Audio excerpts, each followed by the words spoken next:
Yo, what's good? Welcome to Counter Currents. This is your host, Petey Steele. And your co-host, Elena Torres. And today's guest, let me tell you something. You know, Petey and I are lucky. Like, we're at the Draft House a lot. We get to feature for people a lot.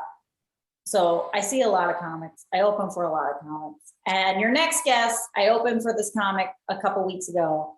And look, like, I'm funny. Like, I did fine. You know, I featured, I did fine. I gave him an okay room, but this guy with energy, like his jokes are good, but with energy, changed that room. I heard people laughing so loud the second he breathed on the mic. Like, I could not believe it. So please welcome the hilarious Chicago's own Barry Brewer. Thank you. That's an amazing intro. I appreciate it, Elena. You did a great job. It was a great night. Thank you. Thank you. Oh, no, thank you. I'm serious. I asked Petey, I told everybody, I was like, look, this guy's energy was something else. Thank you. You know? I appreciate it. Thank you. You know, comedy, I was just talking about it. And, you know, every night is a proving yourself thing. No matter how long you've been doing it, no matter how well you have been, whatever you accomplished yesterday, when you hit the stage again, can't prove it now. Are you funny right now? I don't care what you did yesterday. I don't care what you did 5 seconds ago. Are you funny right now? And so that's the challenge we face, man. And I think, like any athlete, I'm such a basketball fan. It's like, you can be one of the coldest, but sometimes we have off games. So when you have a good game and you went out there and you put up 30 and 10 assists, you're like, hey, that was a great night. Thank you. Like, man, he killed that game. Thank you. Yeah, the balls roll funny for everyone, you know? Yeah, it happens. But yeah, thank you, Elaine. I appreciate it. No, were you one of these like born performers? Like, you strike me as somebody like that. Like, as a kid, were you always performing for people, or where did you learn and how did you craft that amazing stage presence that you have? Yes, thank you so much. So I didn't know anything about stage presence, but I remember a comedian named BOT from Chicago telling me I had great stage presence. I didn't know what that meant. I think that's just a gift. Truthfully, I think that's just a God-given gift. Like, that's what I believe. My mom taught me early on, when I was used to read in front of the class or read for her, to speak with emphasis, to you know, to be I don't want to say energetic, but just do it with some, like, keep me Let them know you're there. Yeah, keep me engaged, you know. So I think that's where the energy may have came from. My mom kind of making sure that when I got up in front of people and spoke or read, that I did it to engage the crowd or the people that I was engaging. I think I started comedy in church, and started, and then I went to the clubs in Chicago. And I just think when you start in a very tough city that's not very quick to applaud you or celebrate you in comedy, I think you kind of build a muscle to engage the crowd, because they're so not engaged, right? Like, you know, you come to some shows and they're ready to laugh, so you don't have to do much.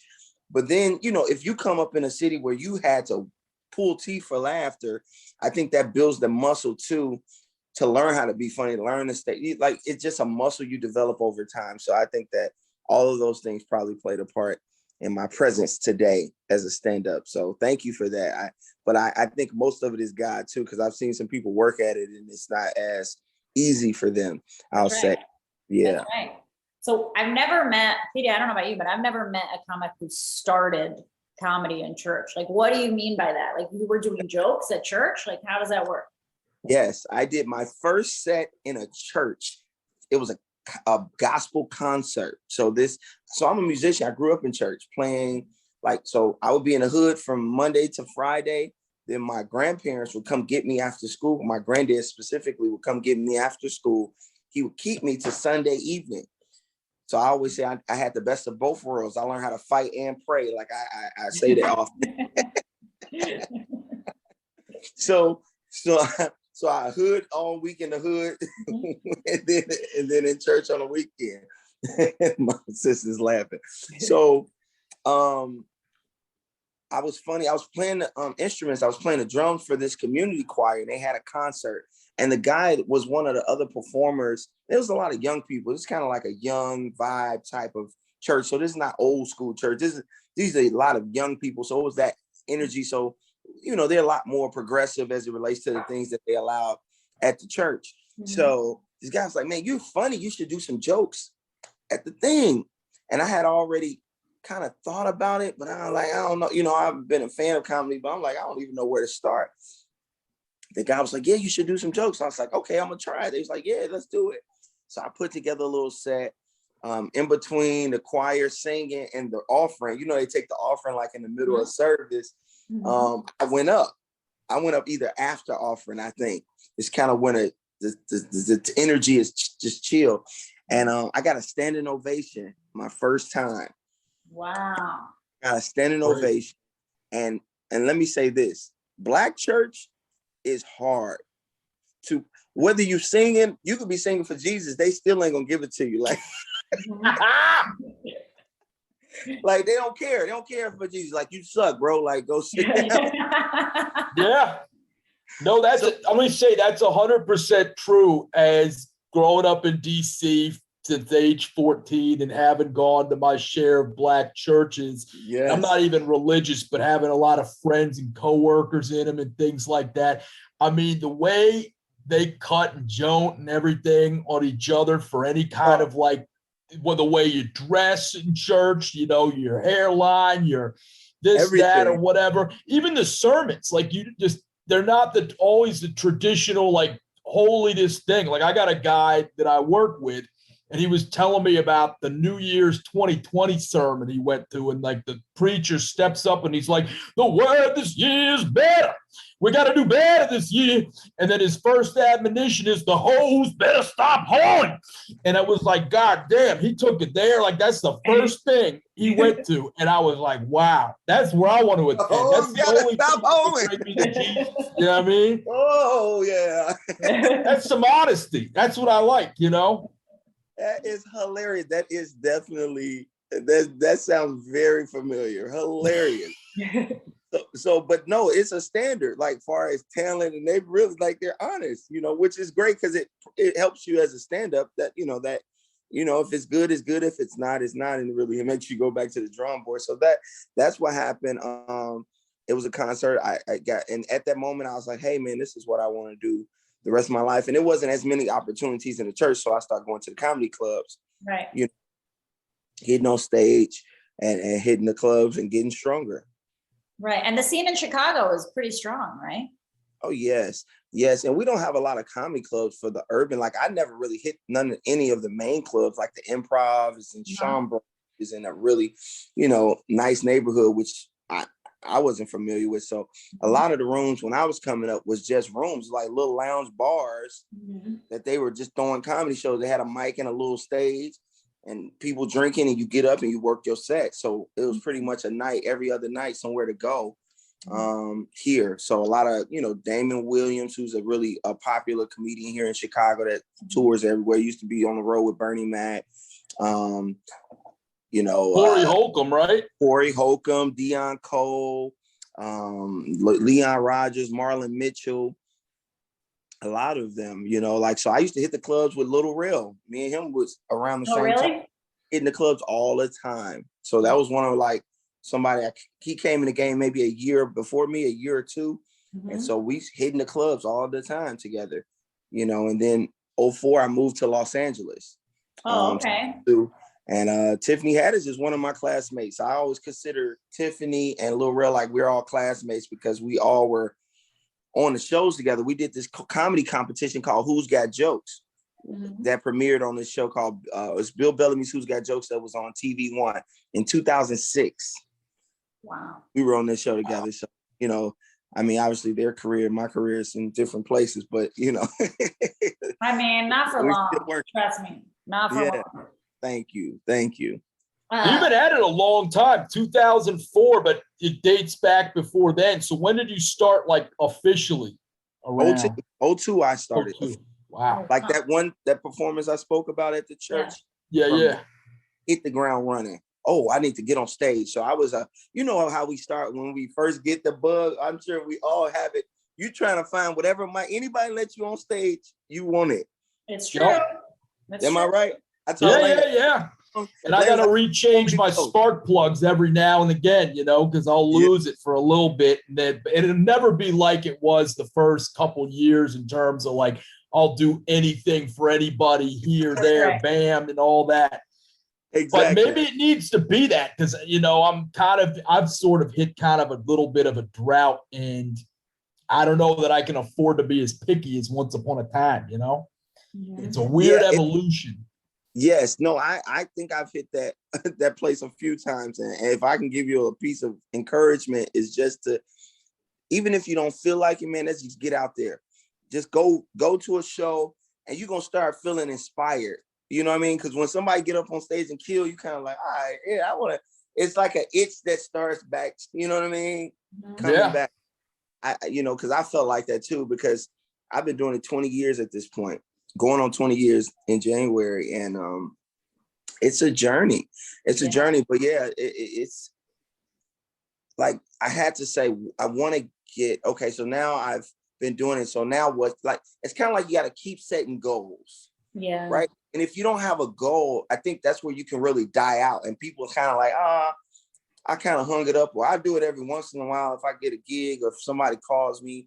It's like, what is your goals? And I think if you put a goal, continue to have big goals in front of you as it relates to stand-up comedy, I think you'll keep trying to, like, even if it's just like, man, I just built amazing half an hour set. Okay, great. Now I want to build another half an hour, make amazing, like as strong as that 30 minutes is, I want to make an hour as strong as that piece. So now I got to build a whole nother 30 minutes to add to that. So now there's something to work towards, like, oh, okay, I'm going to build that bit and make it.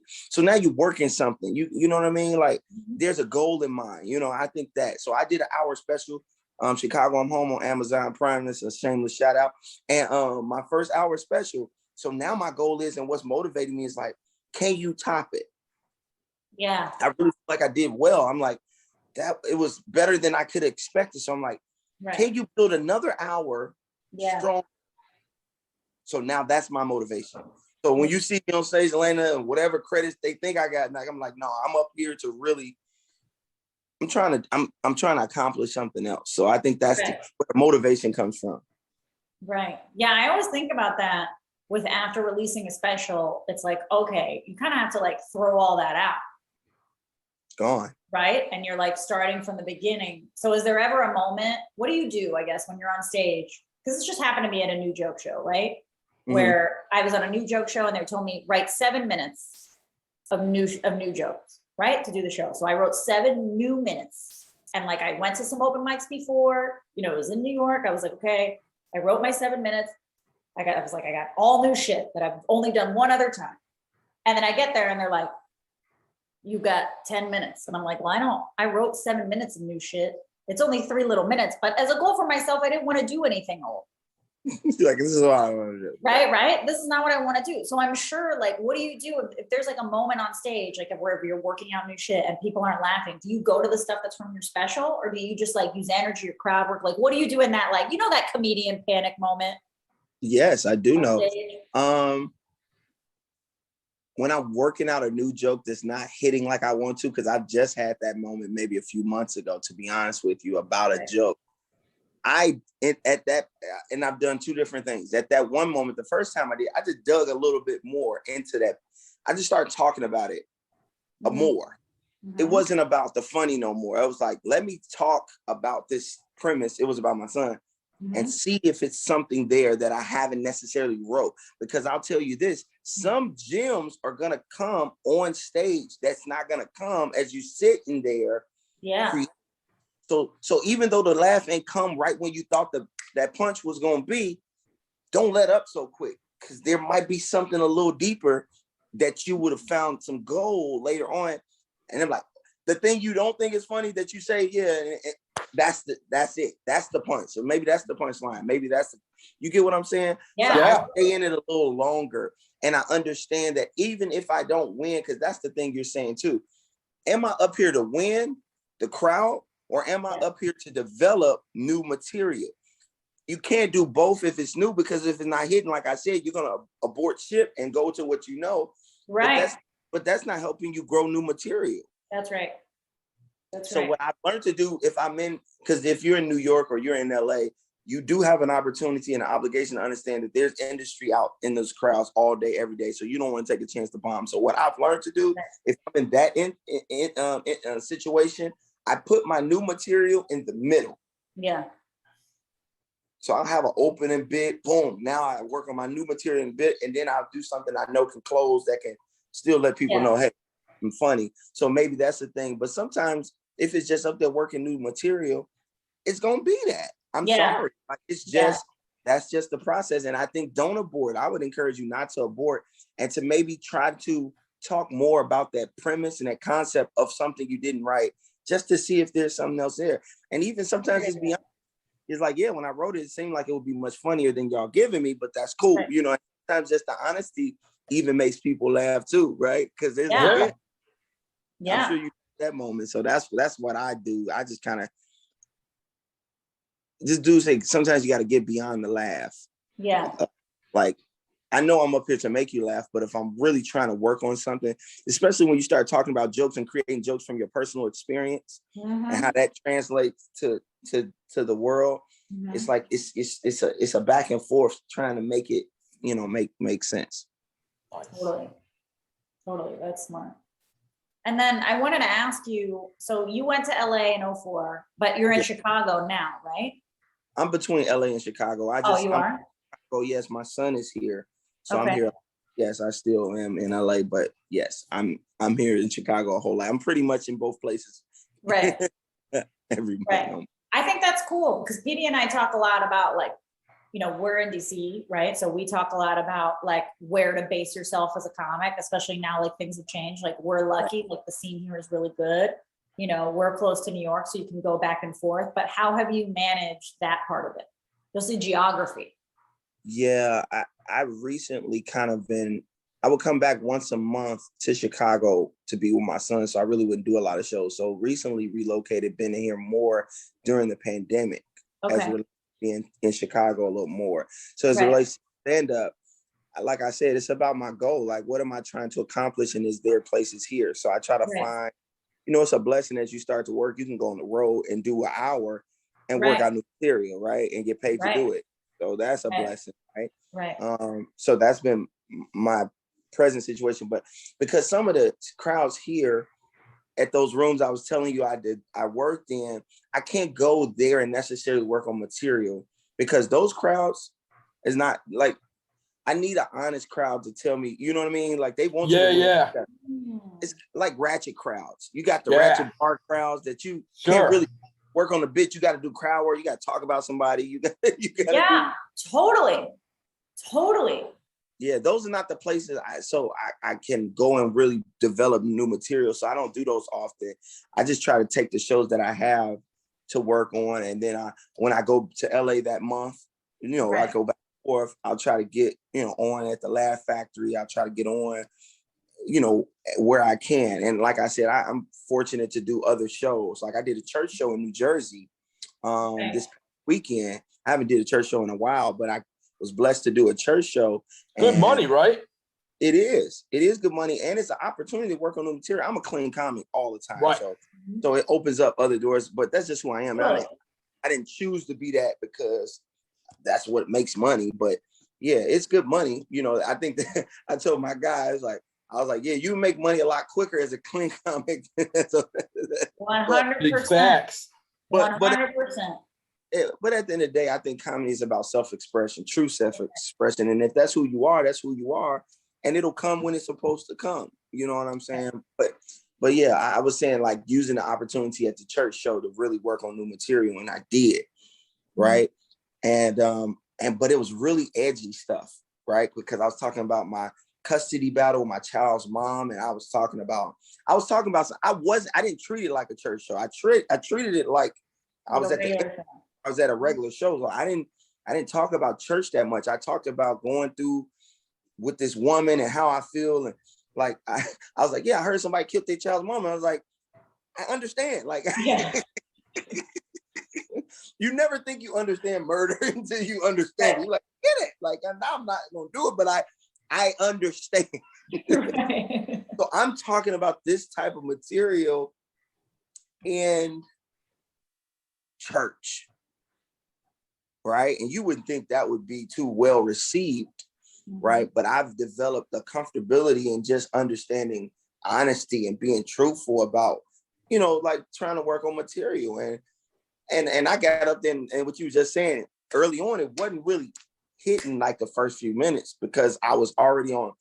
I had just got into a situation. My child, mom, and I was like, I gotta work. I gotta make this something. This And is you had to get it out. I'm sure like you were feeling it. got Sometimes to, you because have I'm that not idea, you gotta get it out. exactly. Right. So I got it out and I started trying to find jokes in it. Right. And it's kind of like a reverent engine. And then finally clicked. And and it's only because I just kept talking about it. And you know, your strength, your muscle, your comedic muscle will start clicking in and making fun of the situation. You know what I mean? Mm-hmm. And I found some gold. I really did. And they taped it and I was able to see it. And I was like, oh, that's special. And I wouldn't have said and wrote that. I had to be in the moment and losing my way to say it. You know what I mean? Yeah. And in your feelings a little bit. Yes. Yes, exactly. In my feelings. Because I definitely wouldn't have wrote that outside of my feelings because it's not who I am. Right. Naturally, I should say. Yeah. Right. That's super interesting that you use the road to work out new material. Because I haven't heard that much, but I think that's great. I mean, that's great because your crowd already kind of knows who you are. Whereas, like you say, like in bar shows, there's a big like prove yourself shit. Yeah, and you can't gotta figure the room out, and you got to do so much work. But at least, you know, when you have an hour, like you can do that and do new jokes. Exactly. And I end on stuff that I know wins. So I'm not ending, like I said, I still, okay, if I'm doing an hour, I may be doing 25 minutes of new material in between. That other 20 is what I know, and the last 20 minutes is what I know. Right. 20, I'm making sure it's an hour. Doing math.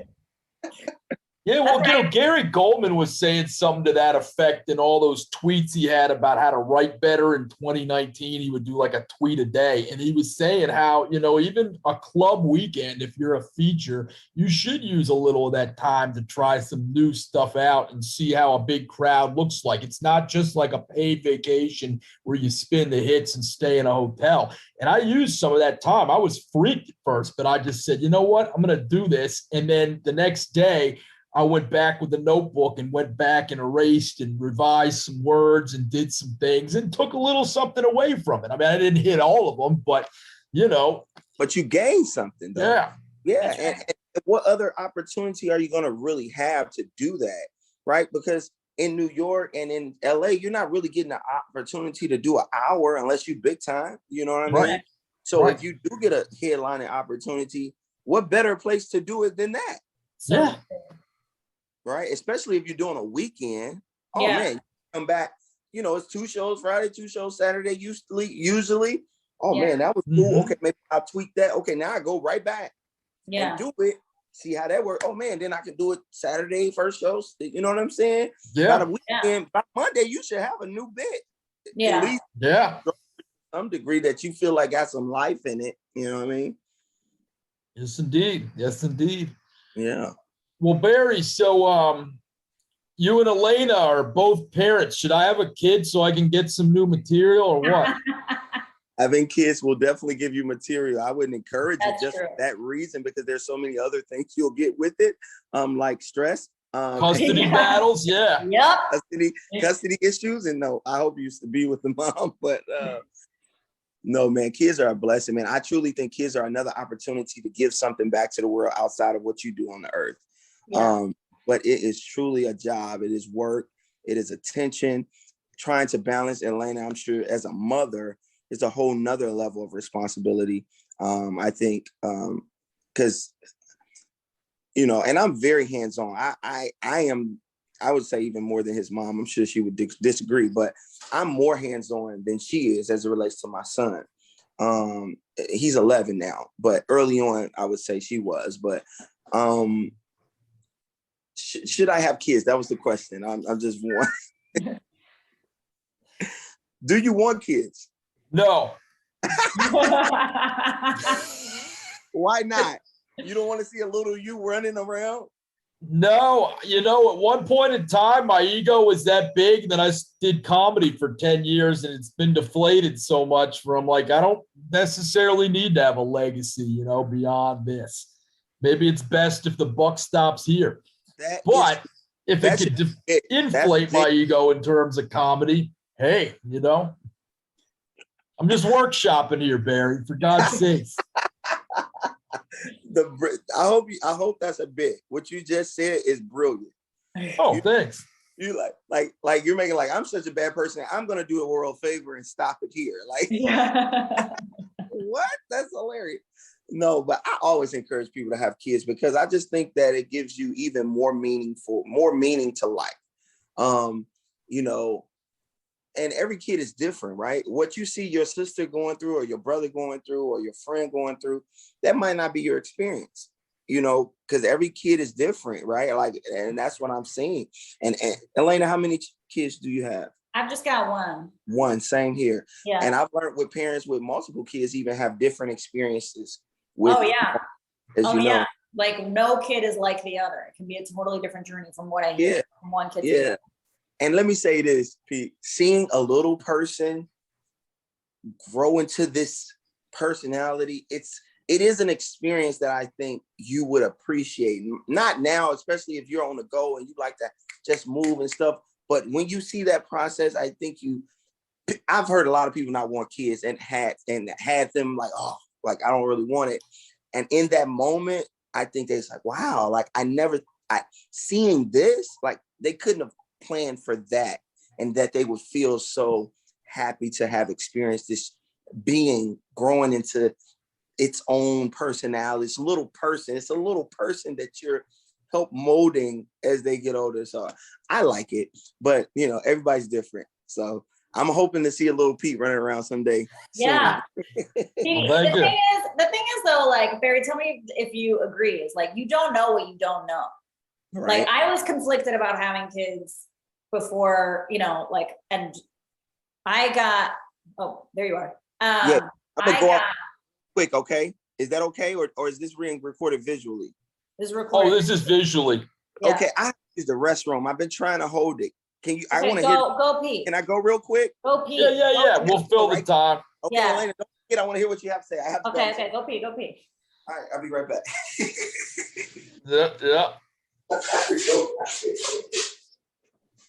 This is cool. Yeah. This is something you don't get to do every day, Nope. Maybe Pete will be forced to edit. Nah. It's easy. Especially if he leaves the door open, then we're keeping it. Oh, yeah.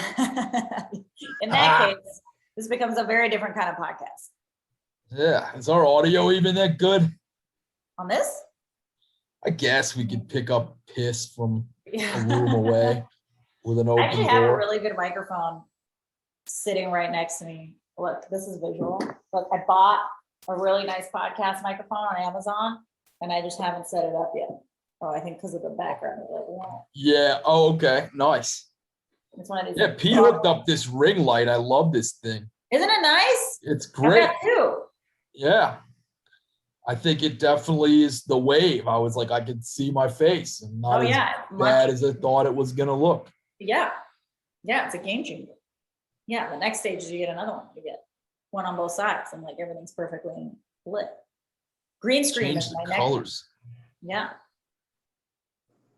Hell yeah. I gotta do a green screen next. Oh, I think I hear someone. I'm back. He's back. Yeah. Zach. I'm sorry. I went to the doctor. They had me drinking a lot of water. You don't know if you have to go to the doctor and give the urine test. So I had to drink a whole lot of water. And hey, and when you gotta go, you gotta go. Yeah. Okay, so Elena, you was about to say something. I'm so sorry. Oh yeah. I was talking about kids, that you don't know what you don't know, right? Like Right. before I had kids, I wasn't sure if I wanted kids. I got pregnant very quickly, let me say. I mean, I went off birth control to just like see what my body would feel like. And I got pregnant the day I went off birth control. Wow. So like my husband and I were talking about it, but it wasn't like I made that decision yet. And I'm kind of glad I was pregnant for the 9 months because I had the 9 months to kind of like grapple with the decision. And then my kid came out and it was like the best thing ever. Wow. That's the only way, right? It's like the greatest. And like all the cheesy stuff you hear, like I looked at her in the hospital. It's a love you can't describe, but like people can tell you that, but you don't know what you don't know. No, facts. And I agree. And I wasn't like in a market for kids, if you will. Like it was a similar situation. It just happened. And I was like, and this is funny, but you know how men, like, because we was not doing well in the relationship and this happened. So I'm just like, you can't be rude and insensitive. Like, no, we don't need, you know what I'm saying? Right. Looking at her like, I hope she don't keep it. Like, that's how I'm feeling. Right. I'm like, oh no, right? And so she's like, I'm gonna keep it. I'm like, okay, cool. Okay, that's what it is. And she said it too. We got during the cousin, like, you didn't even want him. I'm like, I didn't know him. Now I do. Yeah. He's my Yeah. yeah. Your boy's like Mike Jones back then, didn't want me. Yeah. Now I'm hot. All over. But when he came out, well, let me just say this. No, way before he came out, when she started to show is when I started, like, I used to sing to him in the stomach. Like I always wanted kids, but like I said, it was more so the relationship that I was a little worried about. But I say this to say, when he came out, it was exactly like a love. Like I was just showing a picture yesterday. He slept on my chest. He only could go to sleep on my chest. He would sleep on my chest every night. It is a love you can't explain. It is it's an experience I think everybody should feel, and I don't think you would know until you're in it. It's hard for me to say, like, yeah, you know what I mean? Like, yeah, because it can look very shitty from the outside. Like, you know, your parents are usually like really tired. Like, Petey, I'm sure you've not seen me at my best moments sometimes. Like, it can look hard, but the amount that it's hard versus the amount that it's great, it's like this to this. It becomes one of your greatest joys as you get older. Like, think about it. Like, think about the parents and older. You think about your parents or think about your grandparents and how, I mean, hopefully the kids is doing well, but that becomes your pride and joy of what you did. Like how this, and I see it with my mom. She used to cuss me out and almost killed me when I was younger. But I think her looking at me and what I've been able to do makes her feel accomplished. It makes her feel like I did all right in this world. I did, look at what I produced, right? And this is outside of what she was able to do in her life, but the success or how her child is somewhat makes her feel like I did all right in life. Like that seems to give her that energy. I'm talking about myself, but I think a lot of parents feel like that. And it makes me feel good, right? That she feels that way. Yeah. Yeah. My mom told me that one time that I was her proudest accomplishment. And I got to tell you, it felt like nothing I ever felt before. I'm sure she's lying, but you know, even so, it was truly something to behold. It's a beautiful thing. Excuse me, I had to eat a fry. I'm hungry. But I got some Wingstop. Y'all love Wingstop? I like wings from more mom and pop joints. I'm not a big fan of the wings at franchise. I don't know. I get it. Oh, Buffalo Wild Wings, though, was an exception. When I went to school in Wisconsin, that was one of the first BW3s. Now they got them everywhere in the United States. But back then, that was cold. I like them. Yeah, I'm sure they were good back then. Okay, I'm done eating. I just had to eat a fry, y'all. I'm sorry. All good. I love French fries, but wings aren't really my thing. I'm more into like, we have a Nando's down the street. Do they have Nando's in Chicago? That's like chain chicken stuff. I think the Nando's on my street is the best Nando's in the world. Really? I've heard of it. Next time you're in DC, I don't know what it is, but the Nando's on H Street, because I've tried Nando's everywhere else and cannot compare. Like the Nando's on my street is the most delicious Nando's. It's just something that they do, like they like marinate the chicken in the spicy sauce. It's delicious. They make it with love, probably. Something. somebody behind that love what they're doing and you can taste it. Yeah, yeah. And there's another comedian actually that we know. This guy named Kevin Seafried who lives a few blocks down the road from me, and he said the same thing. Like, what's going on with our Nando's? The best fucking chicken. Sorry, the best chicken. Yeah, I'm gonna check it out when I'm there. I'm the one you're talking about. yeah, yeah. You gotta come. You gotta come to the one in my neighborhood. Okay, deal. I'll take deal. you to that. It's delicious. Yeah, I might be back there in February too, so I'll keep you posted. Oh, really? Oh, nice. You doing DCI or which? The same spot, Draft House. Oh, Draft really? House again. Nice. Yay! Yeah. So I look forward to keeping you posted. We talking now, so. Oh, that's awesome. Awesome. Yeah. No, There's another great place you should see. It's brand new, but it's owned by, I think they're Korean, but nonetheless, they make these crazy wings in this smokehouse barbecue, mac and cheese all across the board. And then they also sell like this whole bubble tea menu. It's the weirdest hybrid thing. Yeah, it's over on Florida and New York, sort of nearby where I work. This shit is crap. Don't talk, man. I will. Okay, deal. I will make sure to check it out. You're a foodie. You're a foodie. You like. Yes. We're gonna. Okay, so what if we're in Chicago? Where do we need to eat?